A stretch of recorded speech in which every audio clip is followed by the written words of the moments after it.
पद से इस्तीफा देने के बाद अरविंद केजरीवाल पहली बार जनता की अदालत में पहुंचे। दिल्ली के जंतर मंतर पर लोगों के बीच पहुंचे अरविंद केजरीवाल ने 2011 में हुए अन्ना आंदोलन और पहली बार चुनाव जीतने की घटना का जिक्र किया। उन्होंने कहा कि हम पहली बार ईमानदारी के दम पर सत्ता में आए। अपने इस्तीफे पर केजरीवाल ने सफाई देते हुए कहा कि सत्ता और कुर्सी का लालची नहीं हूं। बीजेपी ने भ्रष्टाचारी और चोर कहा तो दुख हुआ। लांछन के साथ कुर्सी तो क्या साज भी नहीं ले सकता हूं, जी भी नहीं सकता हूं। अगला दिल्ली चुनाव मेरी अग्नि परीक्षा है, अगर ईमानदार लगूं तो ही वोट देना। आज आपके बीच में आया हूं, आपसे पूछने के लिए आया हूं, केजरीवाल चोर है या केजरीवाल को जेल भेजने वाले चोर हैं? जिन जिन लोगों को लगता है केजरीवाल ईमानदार है, हाथ खड़े करके बता दो जरा से। ये कैमरे वाले जरा से दिखा दो कि दिल्ली की जनता क्या सोचती है। जिन जिन लोगों को लगता है कि मोदी जी ने केजरीवाल के खिलाफ गंदा राजनीतिक षड्यंत्र रचा था, जिन जिन लोगों को लगता है कि मोदी जी ने केजरीवाल के खिलाफ बहुत बुरा षड्यंत्र रचा था, हाथ खड़े कर दो सब लोग। जनता की अदालत लगाएं, जनता के बीच में जाएं, बट अब जनता उनके हाथ से फिसल चुकी है। अब दिल्ली का पूरा जो सिस्टम है वो नई मुख्यमंत्री आतिशी के हाथ में है।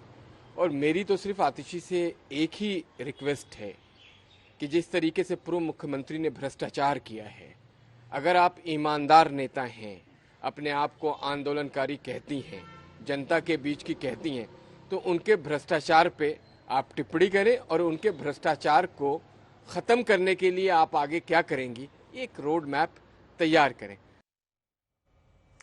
अरविंद केजरीवाल मंच से दिल्ली की जनता को संबोधित करते रहे और कहते रहे कि दिल्ली की जनता को लगे कि केजरीवाल ईमानदार है तभी वोट दें।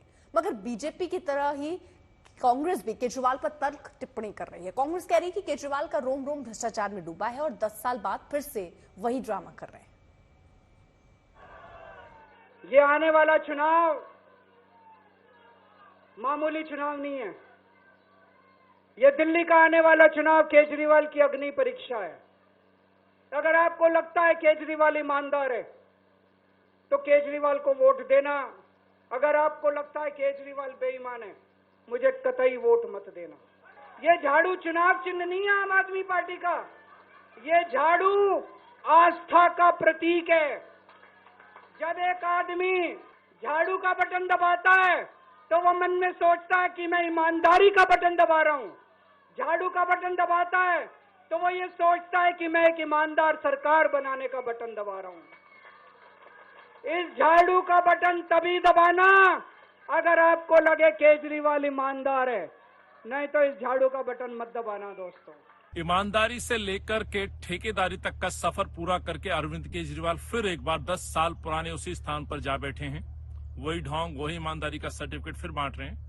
और अफसोस इस बात का है कि फिर से दिल्ली वालों को गुमराह करने की कोशिश की जा रही है। वो व्यक्ति जो अन्ना हजारे और कुछ ऐसे चेहरों के साथ भ्रष्टाचार के खिलाफ लड़ने की बात करता था, वो उसका रोम रोम भ्रष्टाचार में डूबा हुआ है। पकड़े जाने पर जेल जाता है, जेल में बैठ के कभी इस्तीफा नहीं देता है। बाहर निकलने पर एहसास होता है कि दिल्ली की जनता उनसे सवाल पूछ रही है, उनको माफ करने वाली नहीं है। फिर 10 साल पूर्व की भांति फिर वही बातें दोहराई जा रही हैं। अरविंद केजरीवाल ने आज जंतर मंतर पर आरएसएस प्रमुख मोहन भागवत से 5 सवाल पूछे। आपको सुनवाते हैं वो कौन कौन से सवाल है। मेरा पहला प्रश्न है मोहन भागवत जी से।